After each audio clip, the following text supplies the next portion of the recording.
Hello and welcome to Semantics. In the next couple of clips, we will be dealing with meaning and how meaning in language works.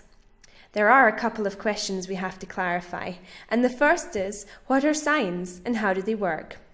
Well, the most basic idea is that a sign is a something that stands for something else. The disciplines that deal with this notion is called semiotics. You might say that linguistics is a subdiscipline of semiotics, as language is basically a system of signs. In fact, human languages are the best developed sign systems. That's why it's no surprise that the most influential sign model was created by Swiss linguist Ferdinand de Saussure. He developed the so-called egg model, consisting of two elements: the sign body or form, which he called the signifier, and the meaning or content associated with it, the sign content, which he called the signified. What's important to remember is that we are talking about abstract concept, so more like an idea of a sign body and the idea of a sign content. These two elements don't really exist, but they are more of a mental thing. This model reflects two central notions of the language system: arbitrariness and conventionality. Basically, this means that the connection between a sign body and a sign content is arbitrary. That is, both sign body and content could be something completely else, and if everybody agreed that a sign meant something else, then the content element would change.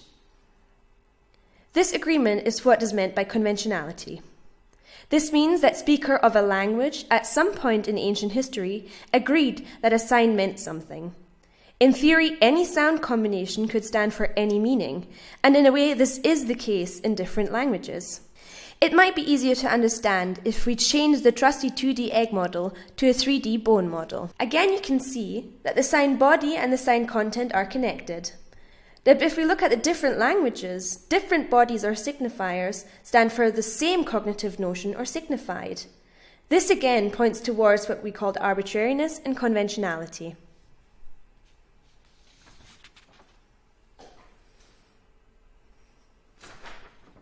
So much for de Saussure, but like very often in science, another clever fellow had a very clever idea. Charles Sanders Peirce, an American, also thought a lot about language and how we think and act in signs, and came up with a different model. He claimed signs could be categorized in three types: symbols, arbitrary signs which have to be learned; icons, signs where content and body are similar in looks, sound, smell, or taste; and indices, signs that are caused by the thing they stand for or bear close connection between body and content. A scratch mark is a sign of a werewolf because it was caused by it. For Peirce, the most versatile signs are symbols because they can express more abstract concepts. So let's recap this briefly. Most importantly, we described a sign as something that stands for something else. The human language is a system of signs that is very well developed. The most influential sign model was developed by the Swiss linguist Ferdinand de Saussure, who said that signs are made up of a signifier and a signified. The connection between these two are arbitrary and conventionalized. The American linguist Peirce claimed that there are three different types of signs: symbols, indices, and icons, which all describe different relations between sign body and sign content. So much for the most influential and important ideas behind the structure of signs. In the next clip, we will be dealing with the way signs express meaning and what they mean.